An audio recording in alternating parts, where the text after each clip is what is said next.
Hello there, welcome back to the Agostinho Zinga show with your host, Agostinho Zinga, and this is episode number 623. That's 623 of the Agostinho Zinga show with your host, Agostinho Zinga. I hope you're doing well wherever you may find this blooming, bleeding, bloody pod. I hope you're doing good. I hope you're doing good. How am I?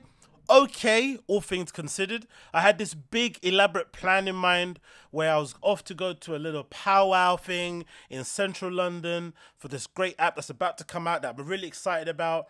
And had this whole plan where I was going to go there on the train and then I was going to wear all my bike gear and I was going to cycle back and get my miles in because I did a bit of cardio yesterday. I want to do a bit of cardio today, and that's my overall plan. But life, as per usual, throws up these things in the air and just disturbs your whole flipping ordeal of things that you want to do. So I go down to take my bike out to head to the station where my apartment is next to the station. It's quite close to it, so I didn't really realize that once I got into the train that my back tire on my bloody bike was punctured. It's flat. So it must have, died overnight because I used my bike yesterday. And I'm having this constant problem now where I'm deciding, you know what, I'll just go start running more. Because unfortunately, I'm probably way too big to be riding my bike now, especially considering I've got a fixie with really thin tires. When I went to speak to the guy who works at the bicycle place where I got my bike done, he basically told me I've already got, puncture-proof tires. I've got the tires where essentially, it takes a lot for them to get punctured. But the problem with the inner tube and why it gets punctured all the time, because I've had various punctures over the last, 6 months it feels like, is because I'm putting all my weight on the back. Obviously, because with it being a fixie, I'm obviously always sitting down, obviously always pedaling, no coasting, no standing up. So I'm constantly have my big ass on my flipping saddle. And what he basically said to me was that on bikes like the one I've got with a kind of small racing kind of style, or, fixie, thin wheels, the inner tube, especially if it's not pumped correctly, can sometimes get pinched on the side of the inner tube, if that makes any sense. So when you're riding, the pinch will start rubbing against the rim, and eventually that leads to a tear and it'll pop. So it's rarely like an outside pin or a glass or some sort of stone that's popping the tire. It's usually your weight, and then the inner tube kind of gets pinched under the tire. You ride it, and then it scrapes, and then it opens up. And obviously, with me being way bigger than I am prior to the pandemic, I started doing loads of weights. That obviously has gone well. I was eating a bunch, of course. That obviously has added to it. But I haven't been running as much as I was before. And I need to get my weight down in order to make the bike thing work. Because at the moment, I can't be going to go get my bike punctured, repaired every flipping 4 weeks or something. That's annoying. So I'm in a position now where I just have to run. So after this pod, or when I have my lunch break for work, I'll probably nip out and go run a little 3-mile run, which is really, really bumming me out. Because running is horrendous. Honestly, like I could work out in the gym every single day. Legitimately, I could go and run. Even on the treadmill, I can maybe do a bit of running, or even a rowing machine, do a bit of cardio. But I can legitimately work out in the gym 5 days, 6 days, 7 days a week, easy. 1 hour per day, done. But to run 3 times a week out in the streets, with it being this cold, right? And knowing that you might step in a puddle, especially me, I love stepping in puddles and getting my socks wet. I love tripping on curbs when I'm not concentrating on running and I'm thinking about a million things at one time.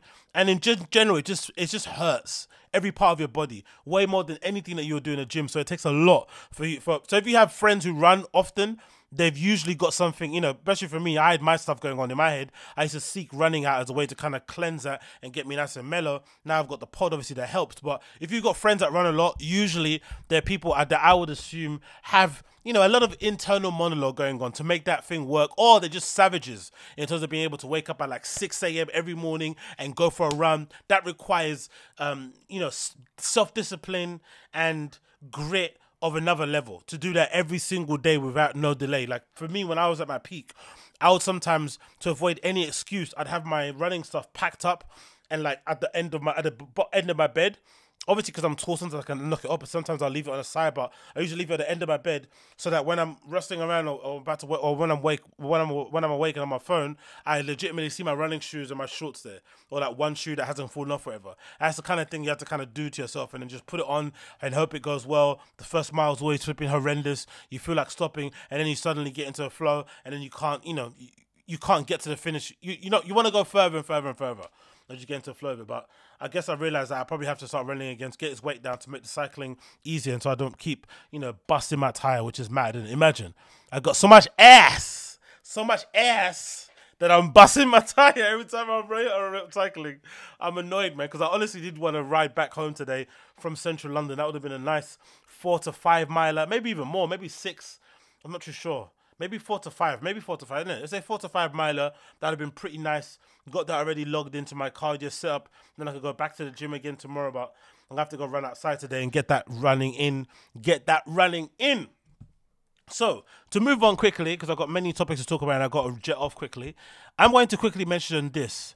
This is a little clip courtesy of Math Hoffa on his podcast called, I don't know what it's called actually, his podcast. But anyways, Math Hoffa, the legendary battle rapper, he's got his own podcast where he has guys sit in a barbershop and they have real heart-to-heart, manly conversations about everything involving culture. And I really, really enjoy it, especially considering Math Hoffa being from the streets. He can get a little bit more out of his guest than maybe the average, interviewer can, especially him being a battle rapper and obviously being part of the community in terms of hip hop, being and all that stuff. People maybe relate to him a little bit more.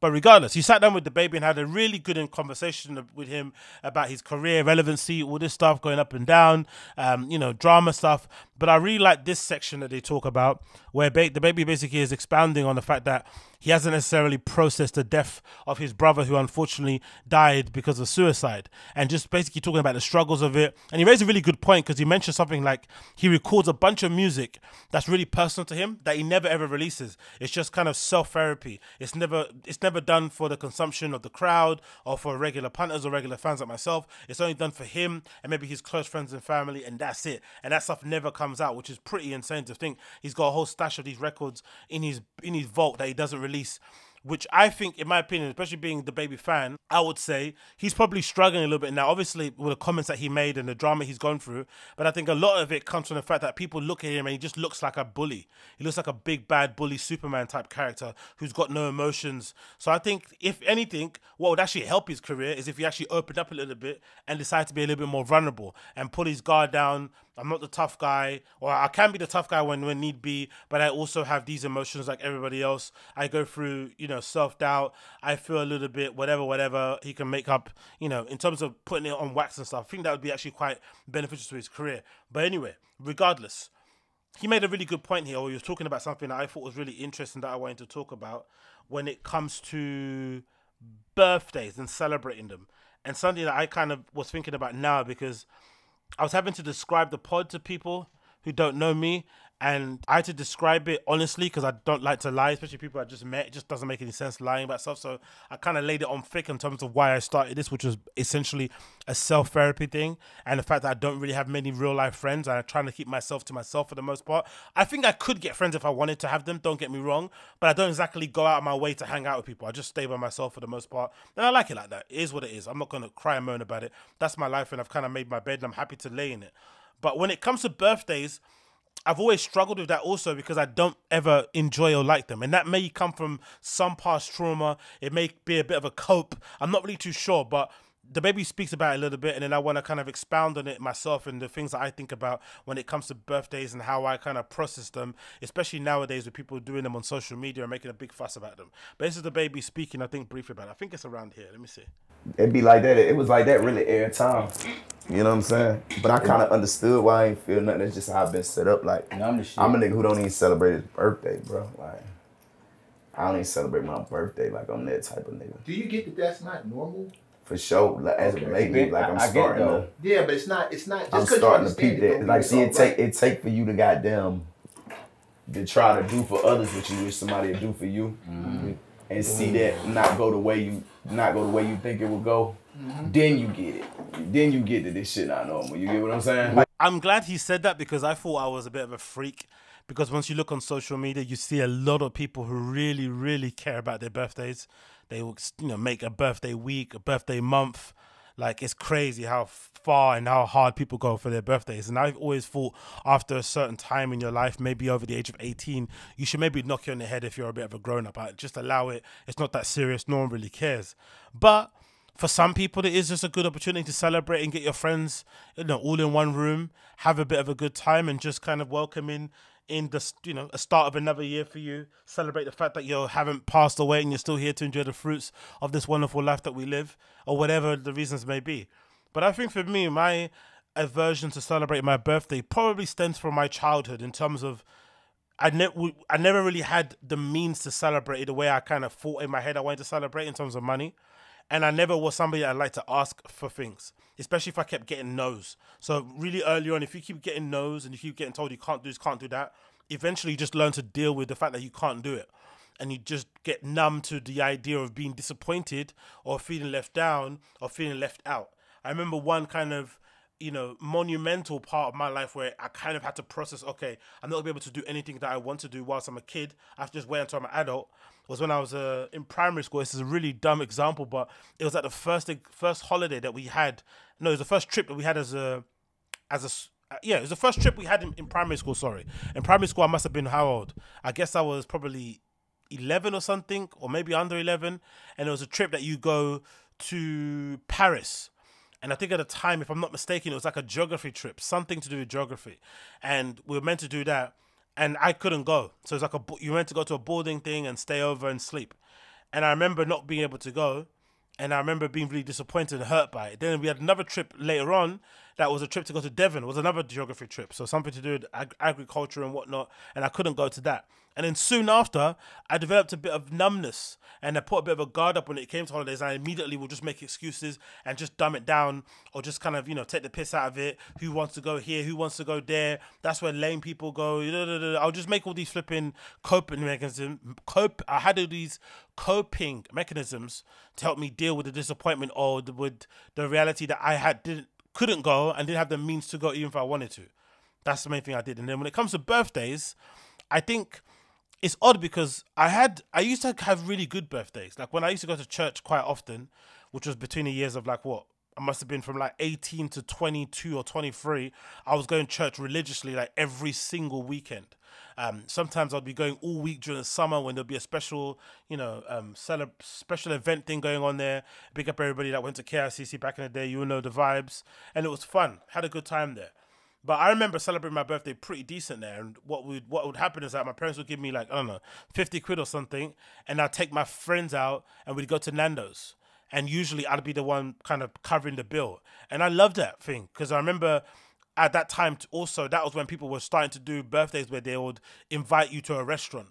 And I remember a lot of people being kind of a bit annoyed that the person would pick, especially if it's your birthday, you want to go somewhere nice and it'd be somewhere quite expensive. So you'd be going to someone's birthday and you'd be shelling out all this money to go celebrate someone's birthday. And I never really understood how that made sense. So I'd always like to have a bit of money in my pocket so I could go and put some money behind the bar or put some money, pay for everyone's meal at Nando's. Not much, you know what I mean? But it would still be a great way for me to see everyone else's smiles.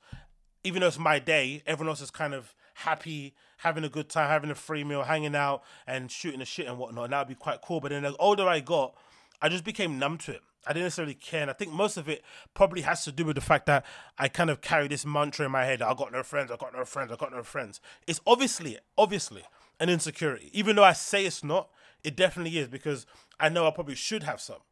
But I don't ever put myself in a position to get them.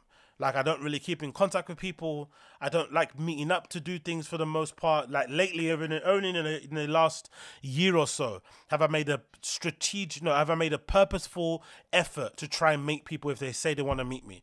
I won't let them down. I won't say I can't come last minute and flake like I'd always usually do because I just didn't like meeting people. But I've kind of gone through the majority of my life so far, just kind of being on my own, which I don't mind. I like. And doing things by myself, doing things, even when it comes to jobs, I never ask somebody for an introduction. I'll just apply the normal way everyone else does. Whatever's on a job board, I apply that way, do it the clean way without having to ask anybody for help or an introduction or anything along that kind of lines. But I don't necessarily think that's a way to go about life. And as that guy responded to DaBaby when he said it, saying to him that's not normal, I kind of got the feeling today when I was talking about why I started the pod.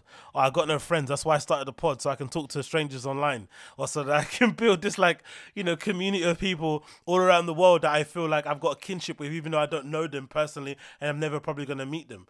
That isn't normal. You should have both. You should have the ability to make friends online, which is great. I've always done it. I'm a forum kid. I'm an old school MSN Messenger kid. I'm a black chat kid, right? I'm from that generation of people that I've always been online all my life. So that kind of makes a lot of sense. But you should have friends in real life too that you can depend on, friends that can help you out, friends that you can lean on, ask for advice, ask for help, bloody blah, blah, blah. But because I don't like to feel like I'm in debt to anybody, or I don't even saying the word in debt is really, really bad. But regardless, I don't like to feel like I owe anybody anything, or that I'm, responsible for this. I just like to kind of move to the beat of my own drum. I don't want to have any ties or anything to do with that. So that's what probably makes it hard to have friends, because clearly you have to kind of give up a little bit of that when you have some sort of friendship that you want to kind of be on some sort of even playing field or whatever it may be. But I'm glad to know I'm not the only person that goes through this and doesn't celebrate birthdays, because I thought for the longest time I was a psycho for doing so. But it's good to know even someone like DaBaby, who's got the means to celebrate his birthday in a big style, doesn't necessarily care too tough about it. Maybe his circumstances are different to mine, because he might have a lot of pain attached to it that he hasn't really mentioned. Maybe someone passed, maybe something bad happened in his life. Who knows? Or maybe just a consequence of what he's lost. The people he's lost over time don't make you it doesn't put you in an obvious celebratory mood. But I have realized, after talking to people in real life who don't know me and saying aloud the things I think in my head, I realized how nutty I must sound to people, how weird I must come off, if you don't know anything about me overall. And yeah, I've kind of heard myself speak, and I want to make sure that I kind of can fix some things that I want to fix and try and make some amends here and there. Because even a birthday thing, it doesn't need to be a celebration. Just me buying myself a drink and toasting is good enough. Getting a meal somewhere is good. It doesn't need to be like a celebration. It can just be legitimately that. But I get, not say nauseous, but I get legitimately annoyed. Like the other day, or maybe it was last year. My brothers tried to get me to celebrate my birthday, and I was legitimately getting angry. Like, it was only by text as well. It wasn't even like they were telling me to go out somewhere. I was legitimately getting pissed off. Like, no, I don't want to. Do you know what I mean? I'm not that guy. I started working up all these excuses. Man, I was like, no, I just don't want to do it. Like, just leave me alone. And I was thinking, hold on, this reaction is not normal. Why are you getting angry that people want to celebrate your birthday? Like, that is weird. But that was the actual reaction I had. So, I don't know, man. It's life, innit? It's life. I guess we are the way we are. Maybe I'm a weirdo in that regard. Maybe I'm a weirdo, but I'm glad to have other weirdos out there that are willing to listen to the things that I say, even if you don't agree. Next on the list, let's talk about Cristiano Ronaldo leaving Manchester United. It's not the most surprising news in the world. I guess if some of you watched the interview with Piers Morgan, you would have probably got the feeling, like a lot of people did, that it felt like an exit interview, which I never usually have. I don't know who sits down and have exit. Especially, I've been at companies where they'll send you a form to fill out to give your feedback on the company and what you think could change and blah, blah. It's like, I don't know. I don't do all of that. You know why I left.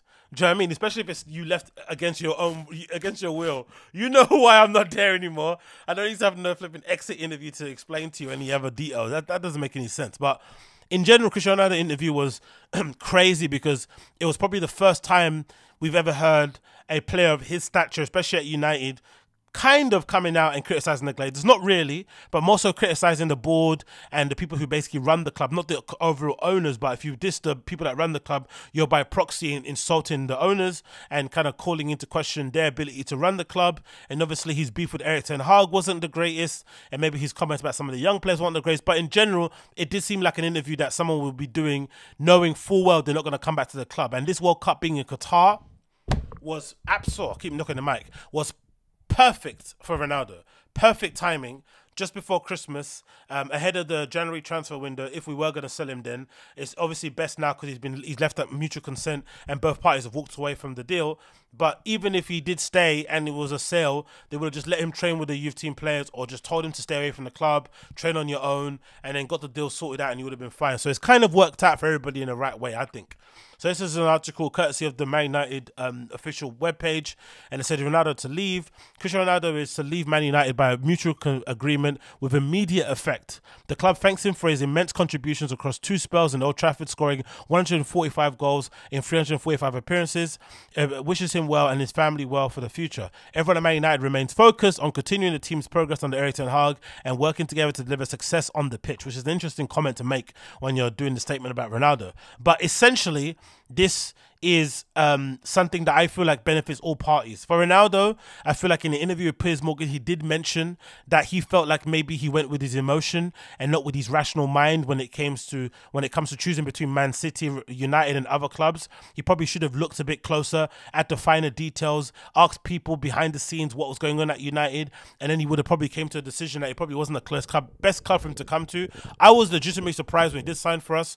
I was the person that was worried if he went to Man City that my impression of him being a legend and somebody I looked up to in terms of a sportsman would become forever tainted if he was to don that sky blue jersey. But if you're being rational and you take your emotion out of it and you step away from it, Man City would have been a far better match for Ronaldo at this stage of his career than Man United. He still may not have played every single game that he thinks he should be playing at United, but I think in general for his career and the way that he plays and his lack of running and the fact that he can't do the things he used to be able to do, Man City would have been a far better club for him. He would have been cover for Haaland if they did sign him at the same time. He would have maybe been their main striker playing up front. He would have been able to score loads of tap-ins, and he would have easily, I feel like, surpassed his 18 goals he got for us last season if he played for Man City. And maybe even another league like Italy. I heard those rumours about him supposedly going to Napoli. That obviously got shut down. But regardless, Man United was probably the emotional move and didn't probably suit him overall. Us as a club, I think in terms of restoring some sort of good vibes at the club and maybe taking the heat off the Glazers, signing Ronaldo made some good sense.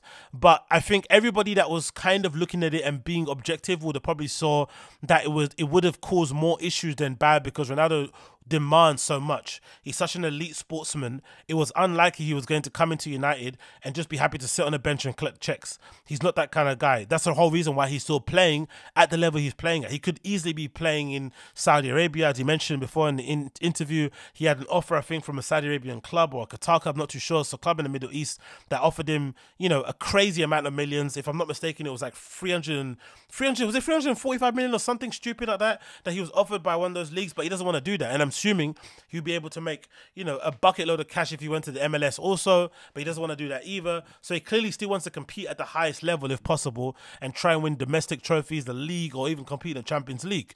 So if you sign that kind of player for United, he's not going to come in and be able and be happy to pick up checks and sit on the bench. He's going to demand more from his fellow teammates, the club, the boardroom, and the owners. And these ownership that we have at the moment, the Glazers, clearly don't like to be questioned, or they don't like to have demands placed at them. They like to move at whatever pace they're moving at.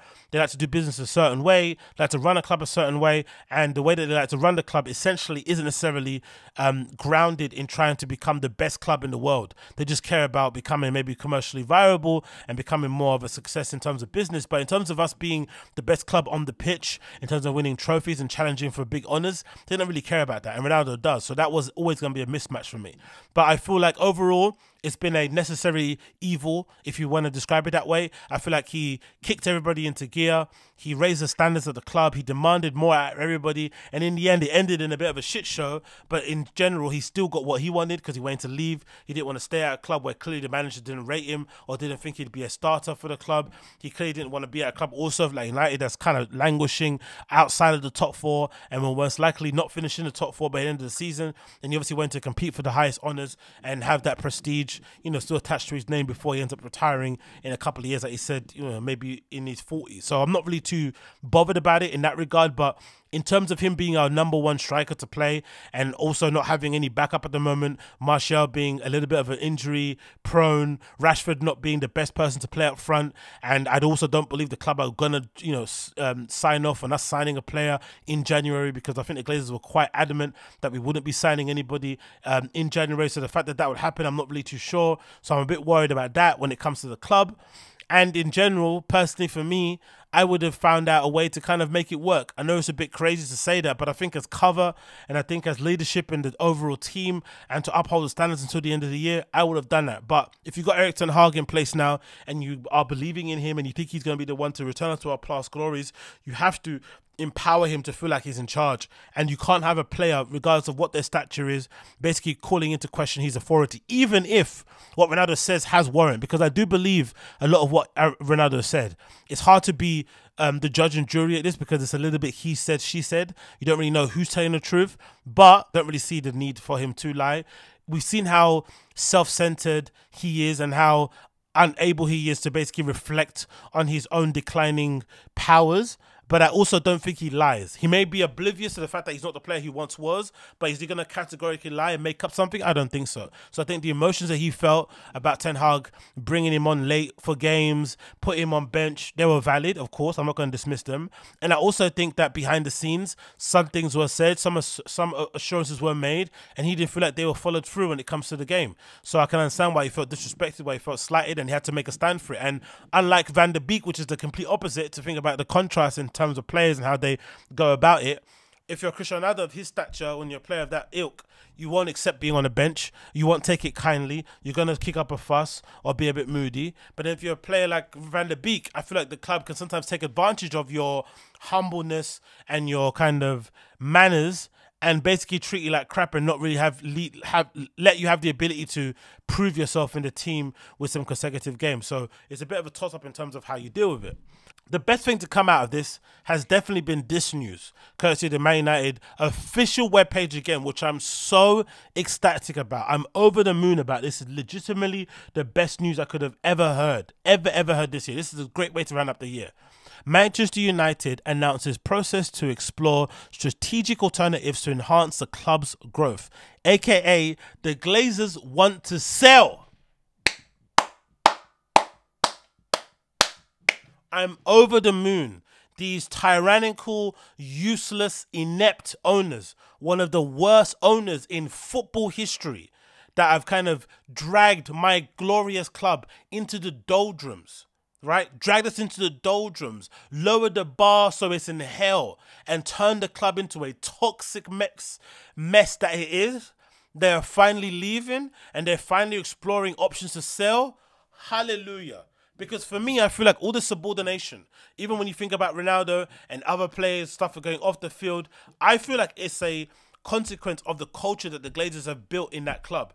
The fact that no one gets called out, the fact that there is no real due process, the fact that there are no structures in place that will ensure players have they know what the rules are, they know where they stand, and if they go against this, they go against that, then you get the boot. The fact that it's all player-based and situational-based and all that kind of stuff is really annoying. The fact that managers are hired without no real rhyme or reason, you go one way philosophy, then you can change another way with the philosophy, it's all really annoying, and I hate it. And I feel like the Glazers have essentially built that culture over the last 2 years, and essentially what they proved as owners is that if they don't have a maverick, a genius manager in charge, we can't be successful. Sir Alex Ferguson, the great Sir Alex Ferguson, stepped away from the club, and we haven't been the same ever since. That's clear to see that the processes and the structures of the club weren't in place to allow people to come in, even managers who maybe couldn't lay Sir Alex Ferguson's boots and have some modicum of success. They couldn't do it because the club wasn't set up to do so. So the fact that these CUNTSs are leaving, I'm over the moon. Over the moon. The article says as follows: Manchester United PLC, one of the most successful historic clubs in the world, announces today that the company's board of directors, the board, is commencing a process to explore strategic alternatives for the club. The process is designed to enhance the club's future growth with the ultimate goal of positioning the club to capitalize on opportunities both on the pitch and commercially. As part of this process, the board will consider strategic alternatives, including new investment into the club, a sale, or other transactions involving the company, which will include assessment of several initiatives to strengthen the club, including stadium infrastructure redevelopment, expansion of the club's commercial opportunities on a global scale, each in the context of enhancing the long-term success of the club's men's, women's, and academy teams, and bringing benefits for fans and other stakeholders. Executive co-chairman and directors Avram Grant and Joe Graham, Avram Glazer, and Joe Glazer said, the strength of Man United rests on the passion and loyalty of the global community of, look what they're talking about, the global community of 1.1 billion fans and followers. As we seek to continue building on the club's history of success, the board has authorized a thorough evaluation of the strategic alternatives. We will evaluate all options to ensure that we best serve the fans and the Man United maximizes the significant growth opportunities available to the club today and to the future. Throughout this process, we will remain fully focused on serving the best interests of our fans, shareholders, and various stakeholders. The Rain Group is acting as the company's exclusive financial advisor and Letham and Watkins LLP legal counsel to the company. Rothschild & Co. is acting as the exclusive financial advisor for the Glazers shareholders. There can be no assurances that the review being undertaken will result in any transaction involving the company. Man United does not intend to make further announcements regarding the review until the board approved a specific transaction and other course of action requiring a formal announcement. I'm over the moon. There is this other statement that came out allegedly that says something along the lines of the Glazers are only looking for US buyers, which I think is a nonsense because, you know, they're going to have our people come in and obviously put their bids in. I've heard talk already of a Middle Eastern conglomerate coming in and saying something. So I'm happy. I don't care who owns us. I don't think there are any, you know, billionaires out there that are morally in a place to say that they don't earn their money in some sort of immoral, you know, way that maybe would go against some of our worldviews. So I guess it is what it is. But I just feel like as we get new owners in who, you know, first port of call is us winning trophies, because that's something I've never really understood about the Glazers. They came in and didn't necessarily care about winning the trophies or putting into a process, putting a structure in place that would allow us to win trophies until maybe the last few years. I don't feel like they did it for the majority of the time at the club.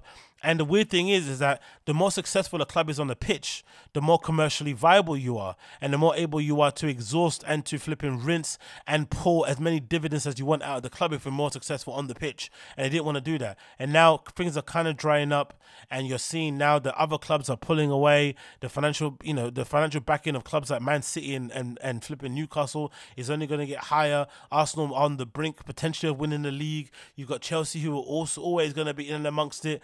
If ever there was a time to sell up and allow Man United to have the chance to basically reclaim their position, now it will be the best time. And obviously, considering what's going on with the other clubs in the league, this is also a great time to invest if you want to get in from the start. So I feel like all things being equal, this is the best news that could have happened. Legitimately the best news that could have happened, and I'm over the moon about it. Legitimately over the moon about it. Next, I want to quickly touch upon this comment or this story that I saw somebody post on the Berghain subreddit recently that really made me think about how I've basically dealt with things. So essentially, to paraphrase, this person was complaining that when they're on the dance floor, people who are maybe getting up to some, you know, XXX hanky-panky take up all the room, or they make it uncomfortable for people who just want to dance and listen to the music to have some fun in front of the DJ booth, right? It turns into a little bit of a weird standing up orgy session, right? In no uncertain terms. And I've had the similar experience, not with the orgies, more so with people just standing in front of the booth and stunting or hanging out with their friends or secretly recording videos or having bumps and stuff or taking drugs. It can be a little bit unsettling, a little bit annoying. But what I've realized over the years is that the more I started to go out, the more I started to realize how quickly things change. And the community of people that I used to go out quite often with, even the people that I used to promote club nights with, I used to do that quite often, all year round. And there'll be a certain group of people who, you know, you may invite to come and do your club night. They might invite you to do theirs, which they didn't actually, which is always kind of funny, but hey, it is what it is. But you just always saw each other out and about. I rarely, if ever, see the same people out and about now when I go out. Now, don't get me wrong. My taste in music has somewhat matured and maybe evolved. I'm not listening to the same things I was listening to when I was promoting those club nights. But just in terms of going out and being around, I don't see those guys and girls anymore. And I think a lot of it has to do with them just moving on to different things. They don't necessarily care about going to the club as much as I do. So if that's the case, there's going to be new generation of kids coming up, or just new people overall who are going to be taking those people's spaces. Because one thing about clubs, even though the generations keep changing every 4 years and the scenes, right, that's the kind of thing that a lot of owners say, or a lot of people that commentate on cultural events and nightlife and scene reports and whatnot, they always say usually it's like a 4-year cycle in terms of one crew or one clique or one kind of movement or one kind of thing that's happening in that 4-year block, and then another 4 years there's another scene kind of populating and spreading through. So I keep knocking the mic. All that things kind of happen a lot. And I feel like now, however many years has passed, clearly there's a whole different conglomerate of people out there that are enjoying themselves. And for the most part, when I'm in a space and I feel like I'm getting annoyed by the people around me, the first thing I do is a little bit of self-reflection and kind of ground myself and say, hey, they're not doing anything annoying. They're at a party, they're intoxicated, they're high, they're doing whatever they're doing, but they're not doing anything wrong. If you're feeling agitated or you're feeling upset, take yourself away from the situation. And that's the beauty of clubs. You can always find a little pocket somewhere where you can dance and have a good time. And for someone like myself who's not necessarily that bothered about standing in front of DJs and just watching them mix and seeing how they do things, I don't necessarily care. We have live streams where you can literally zoom in and see exactly what they do on the decks if you want to get any tips. But when I'm in a club, I want to dance. I want to legitimately sweat my face off. I want to come back, have my t-shirt drenched. I want to be tired. I want to have my arms be sore from all the flipping fist bumping I'm doing. That's what I want. So I don't necessarily need to be in the front. I don't need to be in any area where there's an abundance of cool people. Just put me in a corner where I can nod my head and hear the music loud, then I'm all well and good. And that served me really well. And I feel like I've got a little bit of good training with that when I was going to the parties like Inferno, when I'm going to these parties like Budokai, when I'm going to, Body Hammer, all these type of places that are more so queer and LGBTQ kind of based and centered.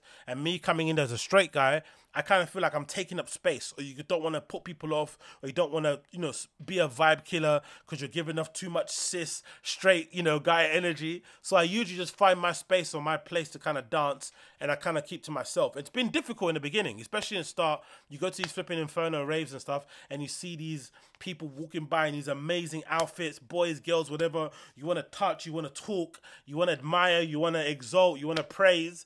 But actually, as well-intentioned as you may be, it just comes across a bit annoying. It comes across a little bit needy. It comes across a little bit intrusive. You just kind of got to keep your distance. And I've learned to kind of navigate those sort of spaces and make myself comfortable without making other people uncomfortable. And I feel like that has maybe led to me understanding that when I go to a place like Berghain and I see all the cool kids in the front, all the Gen Zers doing their thing with their little pearl necklaces and their painted nails and their cool piercings and their vest shirts tucked into their trousers and all that stuff, I don't get annoyed by it. I actually smile and think, yeah, great. Those are the next gen who are carrying a torch and are going to do great things. The same people who are there dancing are probably like me when I first went to Berghain, where I was like, oh, one day I'm going to be behind that booth. And that's what they're probably thinking. They're thinking one day I'm going to be behind a booth. One day I might own a club like this. One day I might have my own DJ agency, whatever it is. They're all kind of germinating those ideas and kind of bouncing off each other and all that energy. And the first and last thing I want to do is come in here like the old furry, be like, oh, back in my day. No.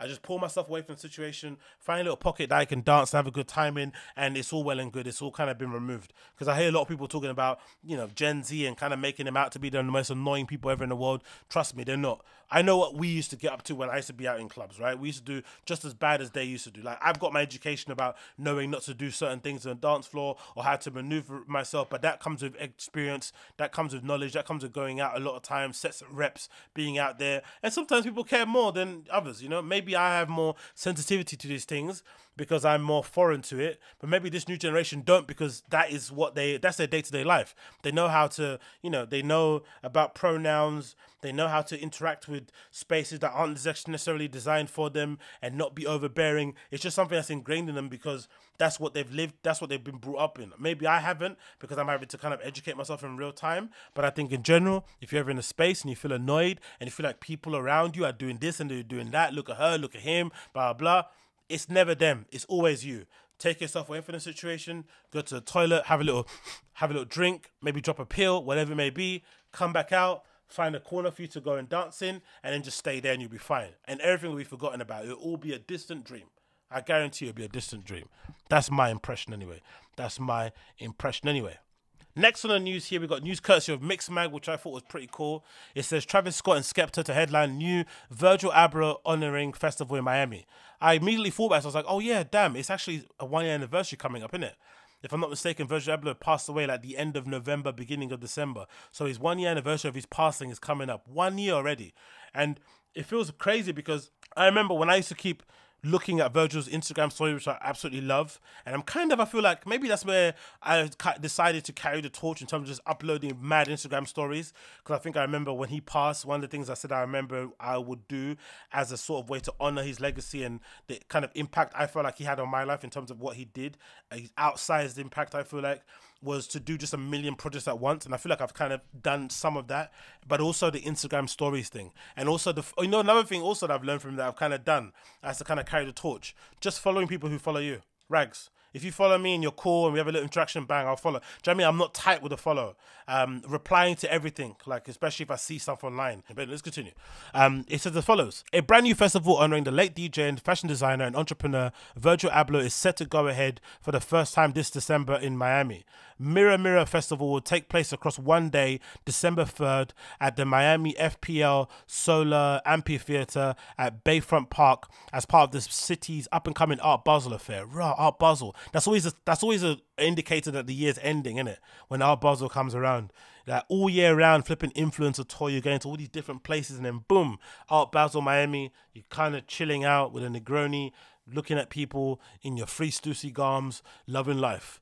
Travis Scott and Skepta have been announced as the headliners for the debut event, who will then be joined by artists that include Yves Tumor, who I'm a big fan of, Bambi, who I featured, I think, before regarding that topic regarding the Blessed Madonna or the Black Madonna, I think so, Pedro, I'm not too sure who that is, Venus X, who I actually booked once for a club night in Dalston many moons ago, and she cancelled last minute. Damn you, Venus, damn you. A-Side Ramper and Benji B. Benji B, I don't know, man. Love-hate relationship with Benji B. When I see my man play Amapiano, I just had to turn off, but we continue. Mirror Mirror was set up to honor the late great artist Virgil Abloh, who passed away in November 2021 following a private battle with cancer. The festival is set to commemorate Abloh by championing artists close to him. Shannon Abloh, Virgil's wife and CEO of Virgil Abloh Securities, said in a press release, Virgil had the ability to bring everyone together to create magic. 100% agree with that. With his close collaborations, we wanted to bring everyone together to celebrate Virgil's legacy, his passion and his care for others. He believed his work was championing others and will continue to work to supporting the youth in the arts and launch of the Virgil Abloh Foundation in 2023. The creation of the Mirror Mirror was helped by the long-running collaborator and friend Benji B, who, with all profits going towards the Virgil Abloh Foundation, set up launch next year. Amazing. Mirror Mirror has also seen Travis Scott return to the festival stage. His first headline show, wow, true, since the 2021 disaster, the Astroworld tragedy, sorry. Next year, Travis is also slated to headline Rolling Loud Festival in California. Tickets for Mirror Mirror go on sale November 23rd. Grab yours here. Crazy, right? Yeah, what was I gonna say? It's mad, isn't it? Time goes by so quickly, which I think is why it's really important. Part of Virgil's legacy is the fact that he did so much in such a short time. Like, you think he passed away in his early 40s, and he was, in my opinion, just getting started. That was the kind of sad part about his passing. Like, it's all sad, but the real sad part for me was that the fact that he was finally coming into his true powers. Like, less so about the products and more so about what he represented and what he was doing by his actions, right? He was kind of leading by example. A good flipping example to kind of think back on was the outrage around him donating $50 or whatever it may be for that BLM thing. He got called out for it. Maybe it was overreaction. Maybe it was justified. We're not here to pontificate about that.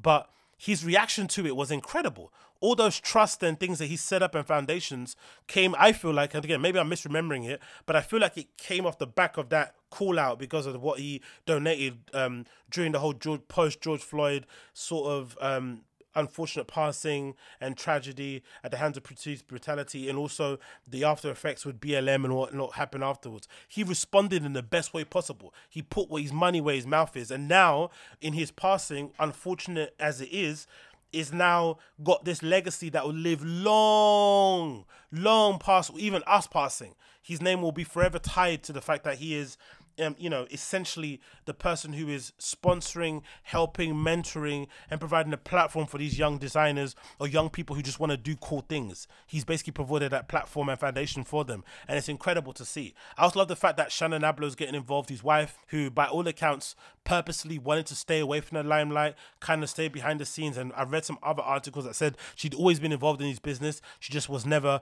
really kind of out there in the front with it, which is absolutely brilliant. And I remember from the short time that I worked with Virgil Abloh doing that online streetwear program, that I remember one of the kind of sticking points and the struggles and the hassles and the annoyance that we had in our company was that he kept on jetting back to Chicago.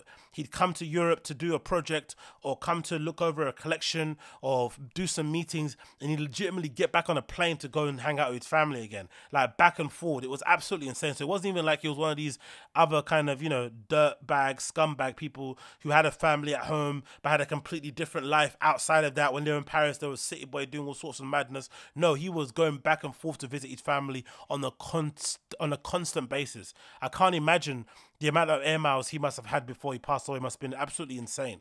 But yeah, so I think that's his kind of everlasting legacy. And this festival being set up, I think, is also a good idea, because again, Virgil was always somebody that I feel like in some cases loved the after party more than the show. Or maybe loved the after party more than the show, because he felt like somebody that loved the ideation and the kind of design process and the collaborative nature of that, in terms of the WhatsApp groups and the sketches and all that, and being in the studio. But the show was a little bit of an anticlimax because it came and it went.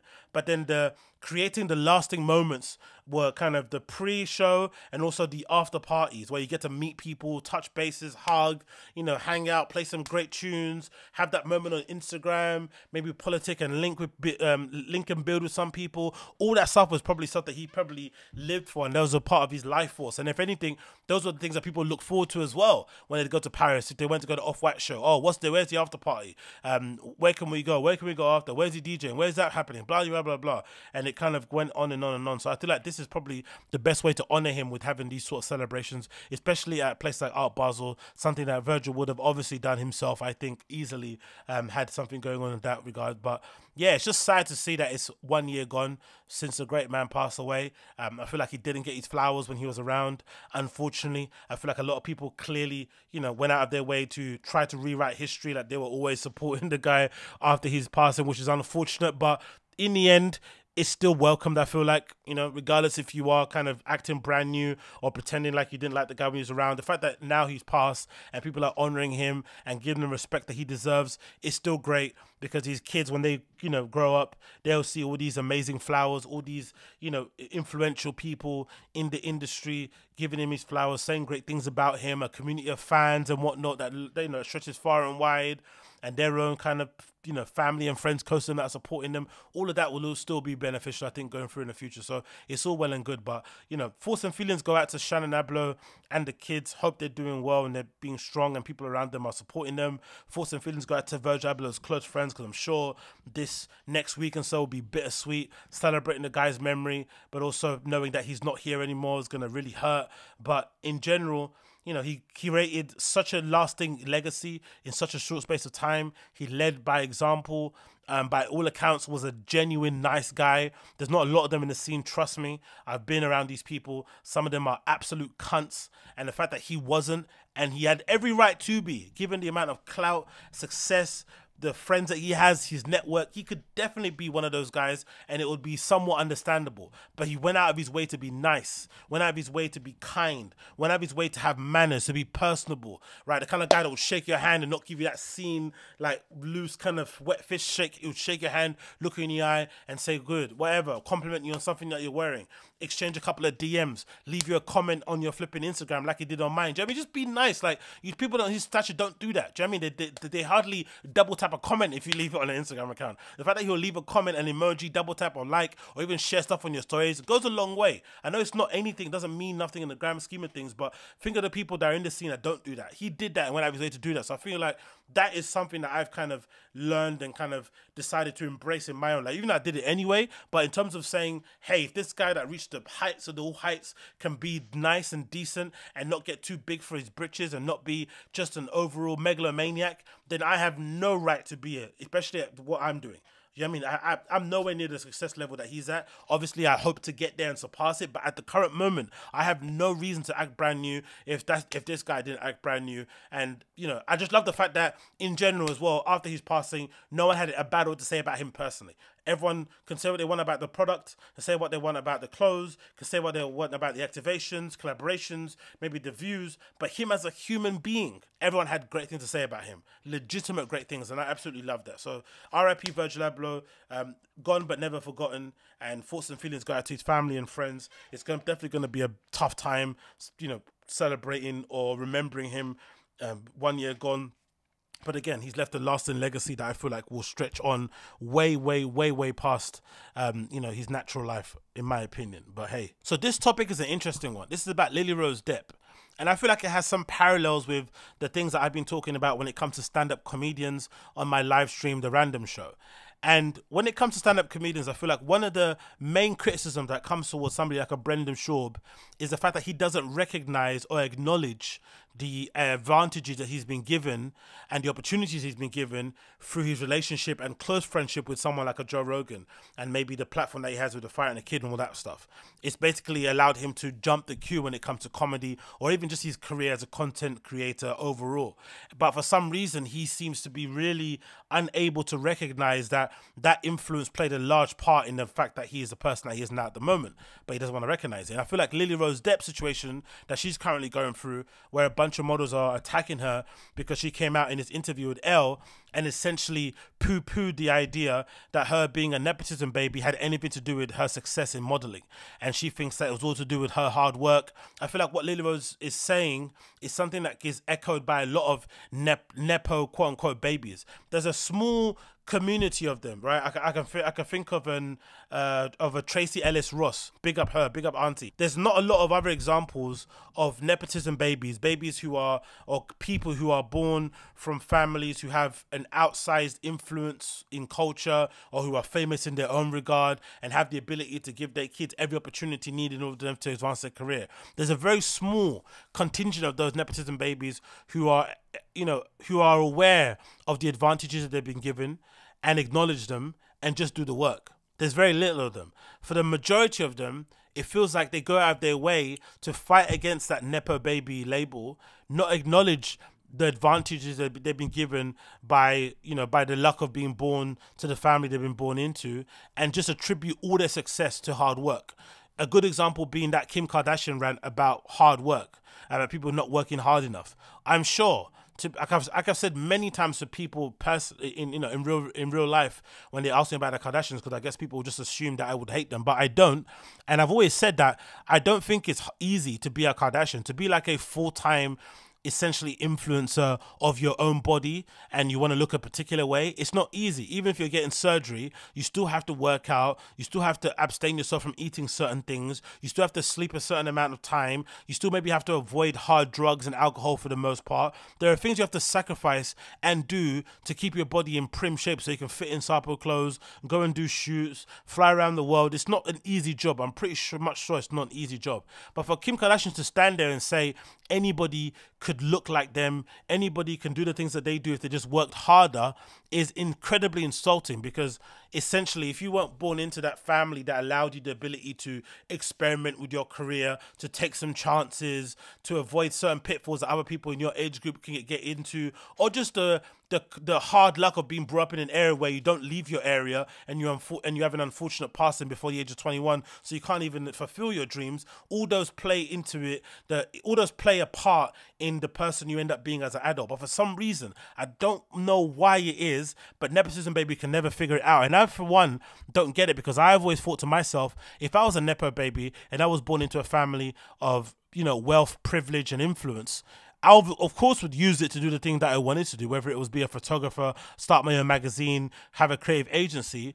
But there'd be no need to comment on these nepotism baby, topics or conversation pieces, because I know that me being born into that family, has given me advantages that other people probably aren't privy to. That is quite obvious to see. But I'm going to prove myself by doing the work.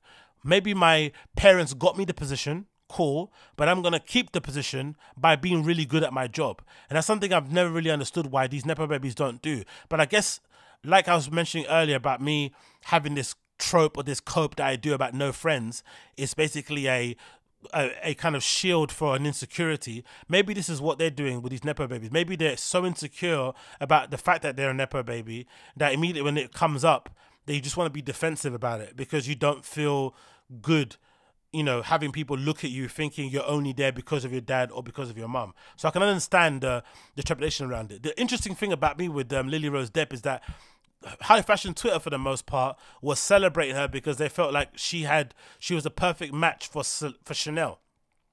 She looked good in her clothes. It kind of matched her aesthetic.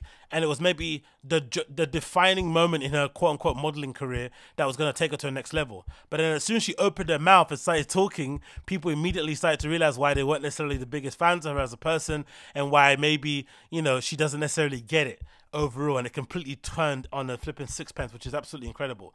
So let's see where the quote is. I forgot where it is. Let me just actually search here. Nepo baby. There you go, yeah. Speaking of internet opinions, has she heard about the Nepo baby conversation? She laughs dryly. Unfamiliar. Depp sounds resigned to it, which is maybe one all can be in her situation. The internet seems to care a lot about that kind of stuff. People are going to have a preconceived ideas about how you got there, and I can definitely say that nothing is going to get you to the part except for being right for the part, she says. The internet cares a lot more about who your family is than the people who are casting you in things. Maybe you get your foot in the door, but you still just have your foot in the door. There's a lot of work that comes after that. She does find it interesting, however, that she rarely hears anyone refer to a man as Nepo baby. Incorrect. It's weird to me to reduce somebody to the idea that they're only there because of their generational thing. It just doesn't make any sense. If somebody's mum or dad is a doctor and the kid becomes a doctor, you're not going to be like, well, you're only a doctor because your parent is a doctor. It's like, no, I went to medical school and trained.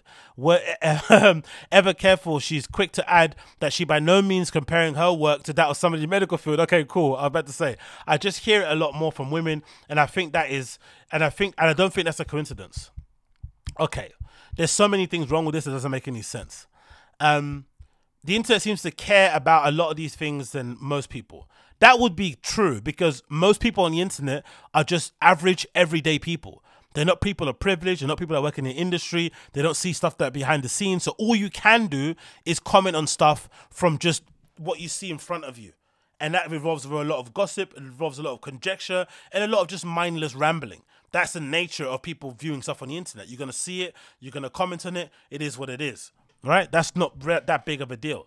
And then I also think that there's an element of some people out there who clearly aren't where they want to be in life. And sometimes you look at other examples of people who are maybe your age mates or in your age range or your peers, and you think to yourself, how did they get there? How am I working my ass off? You know, in however you perceive that to be, but I'm not closer to my dreams, yet this person is considerably younger than I am, and they've landed a flipping campaign with Chanel. How did that happen? You Google their name. Then you start seeing their parents' name in blue, which means they've got a hyperlink, which means they've got a page on their, you know, their own parents have a page. You click on it and you realize, oh damn, that's who their parents are. Now it makes complete sense. And it could do two things to you. It could either deflate you and make you bummed out in terms of you're never going to have those parents, and that's the main reason why you're not successful. What's the point? Give up. Or it's going to alleviate some of your self-talk, some of your insecurity, some of your anxiety, and let you know that your journey may be a little bit longer or different than this person because they had these advantages that you weren't privy to. That can happen also. And it continues here. This part I thought was really, really interesting. Yeah, this part, yeah. I can definitely say that nothing is going to get you to the part except for being right for the part. The internet cares a lot more about who your family is and the people who are casting you in these things, which again is a weird chasm of a flipping blind spot.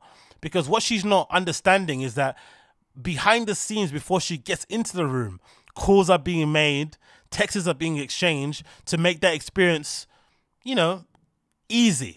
Or things are happening without her even knowing. People, maybe casting directors, maybe assistants, are Googling and checking your social media profiles before you arrived, realizing you're somebody of some sort of repute or some sort of fame, which I imagine would happen way before that. But still, all these things are happening before you even set foot on set. So that will maybe influence people's reaction to you, how you kind of navigate the space, whether there's a selection process, it might even get you the job. These are things that are happening without you even being aware of it. These are all things that were happening before you even conceived, right? These advantages were being laid down because your parents basically were successful in whatever field they were successful in, which maybe carried some favors and some connections, some network. These are all things happening outside of your kind of purview. So the fact that she's not aware of them is quite it's understandable, but also a little bit LOL-y in that regard.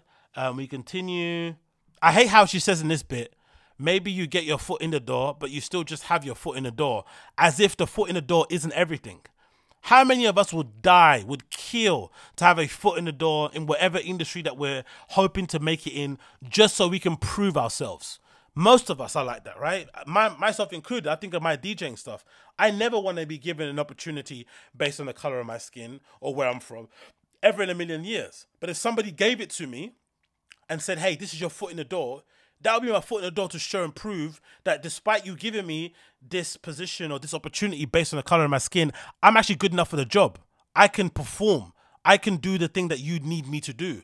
I'm actually good at this, but I just need the opportunity to show that I'm good at this. And some of us don't even get the opportunity to show and prove. Some of these castings that she's going to are closed. They're not for anybody to walk into. You have to be part of a particular agency. They're already vetted before you even turn up to the flipping building.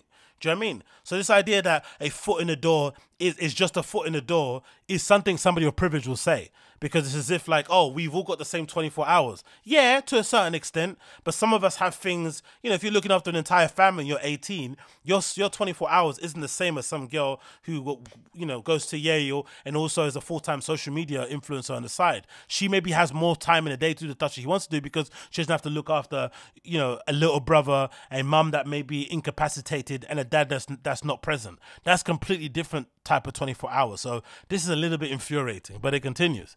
It's weird to me to reduce somebody to the idea that they're only there because of the generational thing, which no one said. Actually, people just said it can play a part. No one says anybody's there only because of their parents. It plays a part. You still have to keep the job unless it's politics or whatever it may be, right? Some, you know, what's that thing about Joe Biden's son being some consort to Ukraine in a field he has no expertise in? Those are clearly jobs just given to keep somebody on the straight and narrow and whatnot, whatever. But for the most part, even if you are a nepo baby and you get your foot in the door, no one says you know you got the entire job for 17 years only because of your parents, or you're only there because of your parents. Maybe you got your foot in the door because of your parents, but clearly you are capable enough to keep that job for that amount of time, so you may be adequate enough at your job to keep a job. That makes complete sense. I get that. No one actually said that. She's arguing to no one, but it continues here. Equating being a model or an actress to being a doctor is laughable. By saying if somebody's mum or dad is a doctor, then the kid becomes a doctor. You're not going to be like, well, you're only a doctor because your parents are a doctor. Because if there was a modeling school that you had to go to, an equivalent of like MIT, an equivalent of Harvard, would she have gone? I doubt it. That's the thing about nepotism babies. They always skip the queue. They always jump the necessary process, necessary steps. Brendan Schaub being a good example. He's a stand-up comedian. Joe Rogan's his best friend. Gives him the opportunity to come on the Joe Rogan Experience, which essentially propels his profile, even though he was relatively famous on his own right with the UFC and the stuff he was doing there. But still, the Joe Rogan Experience allowed him to reach a whole number of people he would have never probably reached without that friendship. Cool. We completely understand that, right? But there is a school in stand-up comedy which equates to going to open mics, right, and going on the road and doing triple runs and stuff and playing for audiences that aren't your own to build yourself up as a comedian. He skipped that and just performed to his own crowd from minute one. Never ever did open mics to the extent that professional comedians do. Never went on the road and performed in front of fans that don't know who he is. It was always to his own crowd, which nepo babies always do. They always cut corners. So if there was a Harvard for flipping comedy, or if there was a Harvard for education, or if there was a Harvard for acting, a Harvard for modeling, would she have gone? Probably not. Right, there's at the moment, what is it? It's flipping Juilliard. There's a performing arts university that exists, right? Colleges. Would she have gone to performing arts place to go and hone her craft and then use that as opportunity to then go and do a career? No, you step out at what age she is. Under 22, I think she is, right? She's pretty short for a model. She might be 5'2", 5'3", and now you've got a campaign with Chanel. Most models don't have that advantage. Most models are already ruled out by flipping model scouts based on their height.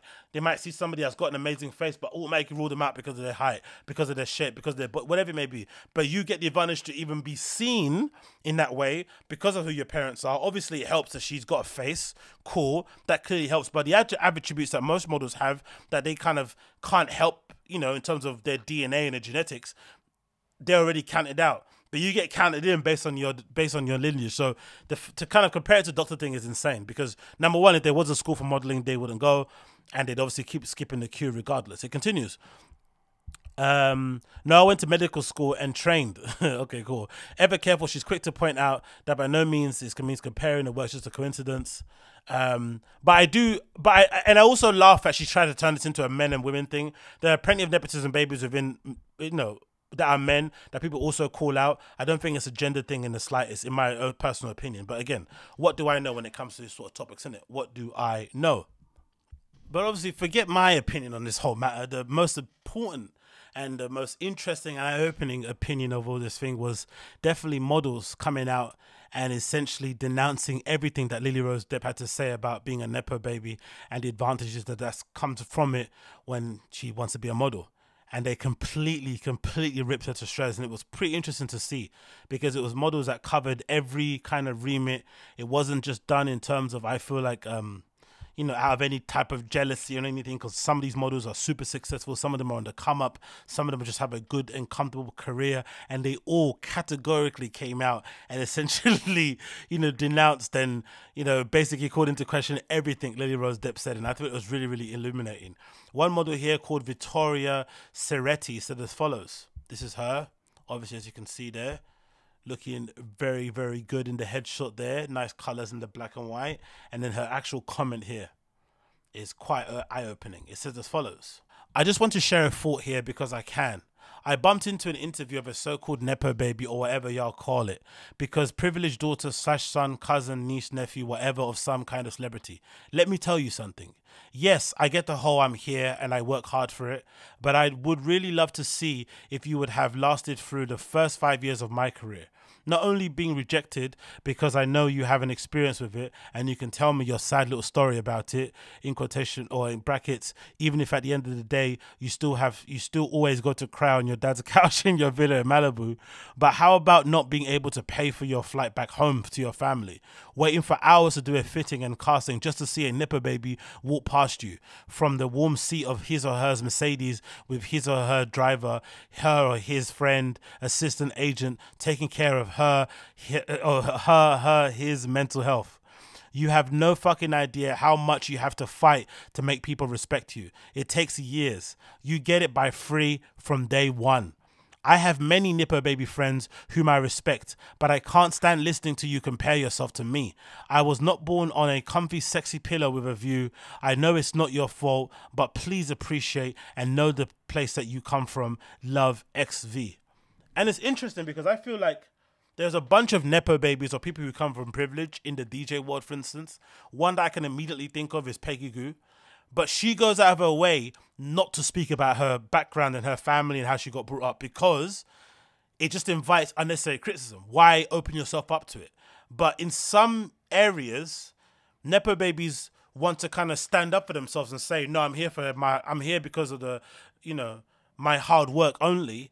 And essentially they make themselves a target because people start looking, and analyzing further, pinching and zooming, and they clearly see that, by all accounts, if you were just a regular model, you would find it 10 times harder to make it based on just how tall you are, because the girl's 5'2". So you should immediately find it difficult. Regardless of what her face card says, it'll be immediately hard to make it as a model, especially a runway model, especially a model with editorials and all that stuff, because they love models with long arms, long legs and whatnot, and proportions have to be a certain way, and if you weigh over a certain amount, you're suddenly plus size. It's awful.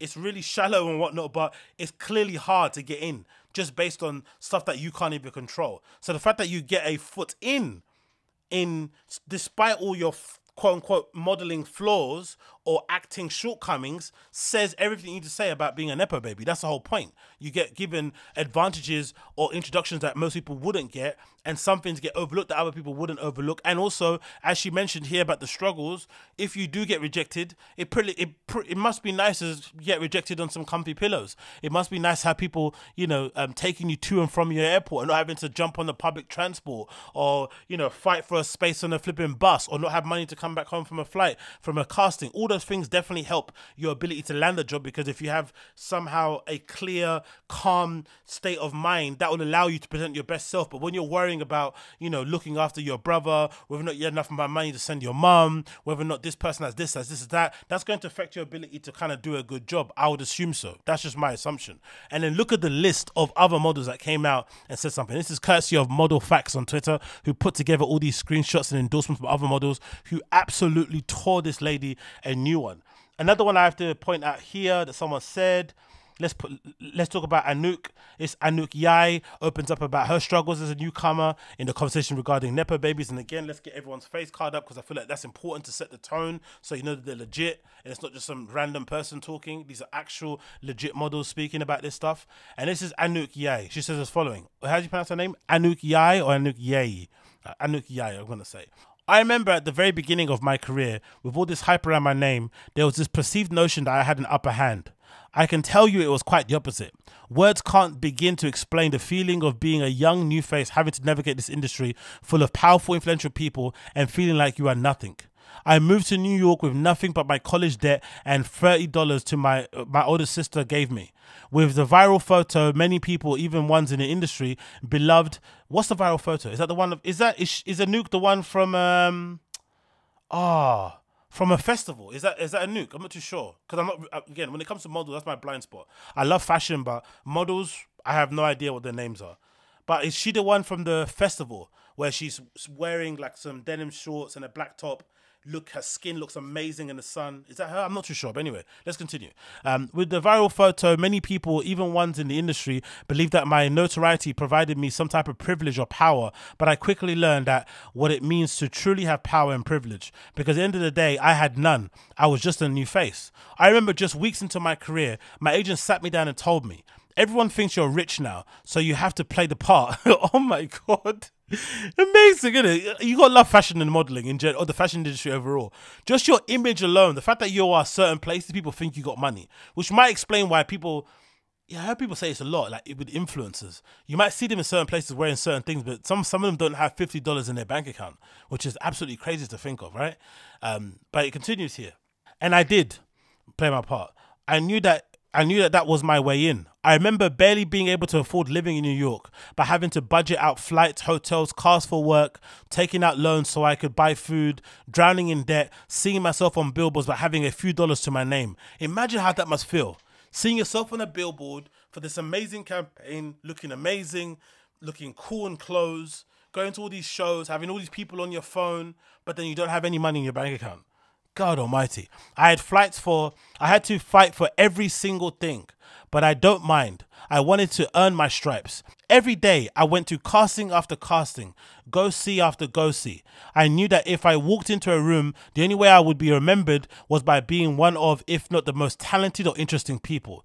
That's the kind of, that's the unfortunate part of being black in the industry. You can't be good enough. You can't be average. You always have to overperform. Overperform, and sometimes it's not enough. You overperform, you do the best job, and it still isn't enough. But then you have to kind of dust yourself over again and go again because no one's going to give you any sympathy. No one's going to give you a tissue if you're crying. You just have to kind of wipe yourself down and go again. It's brutal. It really is. Every day I went to casting after casting, go see after go see. I knew that if I walked into a room, the only way I could be remembered was by being one of, if not the most talented or extraordinary people. I taught myself everything I could about the industry, studied every model, watched every film, learned how to walk, how to talk, how to pose, everything. Even though I had taught myself all these things, I still walked into rooms terrified because I knew that if I didn't perform my best, I would have nothing to fall back on. I'm young, I'm broke, I'm alone, my parents can't help me. You know how true and how touching that is? That speaks directly to my experience, bruv. There is no comfort blanket. It doesn't exist. You just have to legitimately dust yourself up and keep it going. Anyway, there's more to her. I can confidently say, after relentless and consistent work, I've been able to command my place in the industry. But the hurdles I've had to go through were never ending. Teaching myself how to run a business at 19 years old, the imposter syndrome of being a kid from the hood trying to make it out, the survivor's guilt, being ignored at work when someone more important walked in, constantly passing out from exhaustion, being told to think about the money, think about your family, not being able to get support from the parents or because you're the one supporting them. I even got called a cockroach by photographers. The list goes on. Anok is one of the most famous, well-known models out there. And she's got photographers in this era, knowing everything that happened with Terry Richardson and other famous photographers and people in the industry who got cancelled and taken down for their horrible, bully, abusive behavior. There are still people behind the scenes till this day calling models cockroaches and shit. Are you dumb? And this obviously comes because you're not, you don't have the nepo baby tag. You're not the daughter of Barack Obama. You're not the daughter of, you know, Samuel L. Jackson or something like that. You don't have that advantage of coming in a room and having people immediately respect you based on your name. You have to fight for everything yourself. That's why it makes it harder. And again, if you're a nepo baby, you have your own struggles, cool. But trying to make your struggle the same as everybody else's is absolutely incredibly insulting. That's what it is. It's insulting. It continues. I will see some of you privileged kids stress about not booking a job because of the impact of your career, while there are those of us who stress about not booking a job because we don't know if we'll be able to take care of our parents this month or put our siblings through school. Crazy, innit, to think. I'm proud to say that I've fought for every ounce of respect or acknowledgement that I have. Seeing people benefit from nepotism doesn't bother me at all. I know my talent. Cool. And work ethic will get me into any room I want. Boss. What does bother me is when power players in the industry, brands, directors, and editors pretend to act ignorant to the fact. Exactly. That's always been the annoying part for me also. It's not the fact that nepotism exists because, you know, whatever. Hot people, influential people are going to have babies and those babies are going to end up ruling the world. It is what it is. It's a story as old as time. We know it. But it's just the willful ignorance or blind refusal to acknowledge the privilege that those people have from regular people like you and I. It just is what it is. It's unfair, we know. We have to operate in the world that it is as not as we want it to be in our head. There is no such thing as a utopia, we understand. But don't insult my intelligence by suggesting that this person's struggle is the same as mine. It's not struggle Olympics, I understand, but it is insulting to suggest me worrying already about a shoot that's 4 months ahead of time because I don't have any money now is similar to this person who's going to jump on a jet whenever they feel like it and go to this casting if they're in the mood. It's not the same thing. Please, it's not the same thing. And to the privilege, I'm not saying that having privilege is a bad thing. It's a blessing. More power to you. And I know you work hard and have your struggles just like the rest of us. But goddamn, if you only knew the hell we go through just to be able to stand in the same room that you were born in. Oh, what a killer line at the end.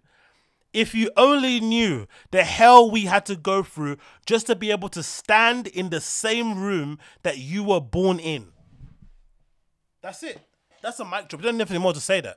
Mic drop, mic drop, mic drop, mic drop. Nothing else needs to be said there. And Nuke absolutely smashed it. I just find it interesting and weird how in some industries, nepo babies run away from that conversation. As I mentioned before, Peggy Gou being a good example. Her background, if I'm not mistaken, is that she had parents that were well off to the point where they allowed her the ability to go to Berlin and frolic around and, you know, figure out her life and whatnot over there. And then that kind of time to figure yourself out landed her in a community of people who were involved in the techno or DJing scene that then kind of, you know, allowed her to have an interest in it. I think there's maybe a record store involved, but just the ability to have the ability to be able to go to another country like Berlin or like Germany from South Korea and just hang out and feel the vibe and take part in a scene without having to worry about how you're going to make money or how you're going to pay rent is a great thing, because that's going to allow you, if you are artistic, to put all your brain power and might and energies into your projects and not into worrying about whether or not you need to pay the bill or how you're going to, you know, pay for your flipping transport and stuff, because that's all looked after. That helps you. Now, not everybody ends up being Peggy Gou because she still has to be talented and still has to be charismatic and still has to have hustle and drive and all that stuff to allow yourself to get in that position. I understand, but let's not ignore the fact that that privilege, that base is going to get you in certain places. And let's not also ignore, maybe sometimes if you just have the ability to have the money, because, you know, there's that story with the Solomon article, I think in the New Yorker or the Atlantic, where he said he was able to play for free a couple of times to kind of get the interest of certain clubs.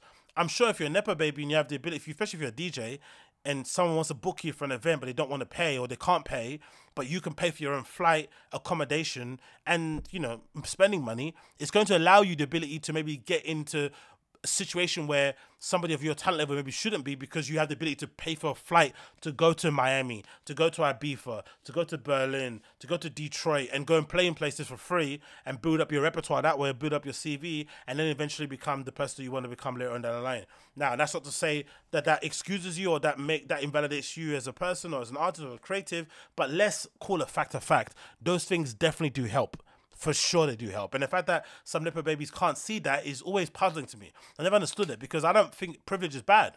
Like Anok, I agree. If you are born into a family with wealth, resources and access, you'd be dumb not to use it. You'd be insanely idiotic not to use it. Use it to your advantage. Add that with some talent, with some hard work, you're off to the races. Of course, clearly. But to not acknowledge or not to be aware of your privilege or the advantage you've been given based on the family you're born into. Forget privileges. Based on the family you're born into, just your lineage alone is illegitimately offensive to all people. Offensive to the extreme. Especially when it comes to having time. That whole time thing is insane. Because I work a 9 to 5. Most of you guys work a 9 to 5. Some people, even if you're working in a construction site, you're working a service industry job, it's longer than 9 to 5. You may be doing 8 to 10 hours per day. And then you're sleeping however many hours, then you have to go do your regular life. So there is no time, that your time isn't the same as some other person in terms of being a social media influencer. You may have a couple of hours here and there every day, but you don't have 6 hours to waste, 8 hours to waste, a whole year to waste. You have a set amount of time, and that's all you have completely to kind of do the thing you need to do, and everything else is a bonus. So clearly that privilege can help some people get where they want to get to, and some people it maybe acts as a hindrance. But I love that the models themselves in the community are the one that called her out, because it needed to come from that place. It definitely needed to come from that place. Anyway, that's been the Agostinho Show, episode number 623. Thanks so much for tuning in. Been a pleasure to have your company. If you're listening to the audio podcast, you'll hear my tune of the day. And if you're watching via video, you won't hear any tune. It'll just fade to black. And I'll see you guys again very soon. Peace.